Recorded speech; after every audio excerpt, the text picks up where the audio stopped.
mazava mifoany masoandro tsy misy very antara amin'ny fipisahany isan'andro faravodilanitra tsy misy takona amin'ny hazavana amin'ny hafanany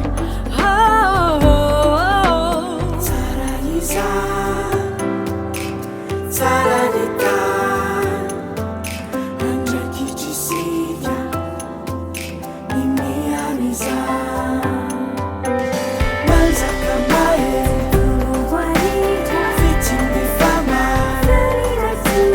manzaka mahery ganinatro no mamenona ireo zava-mananany rano masina sy rivotra ireo zavonahazy amitany anome ranon'orana ireo azo anomevo zava-boary tsara voko anganiny revorompe miabakabaka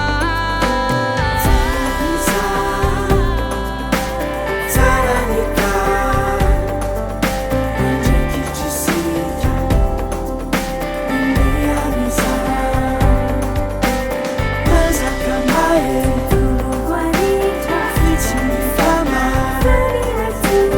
mazaka mahery ganinatro no mamenona hazandrano no miavitsy hatrano mihena isan'andro revokatry ny tany itondradrano tomandrendrika aokizany miovitra ny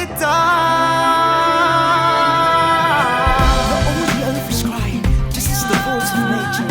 Singing the birds are screaming, wherever is the living, the earth is shaking, ocean rises, space is in the sea. They all say to me, so violent, stop slavery, respect their beauty. Human beings need food, clothing, shelter to survive. This is a circle, let's take care of each other. Come and join us, be the change.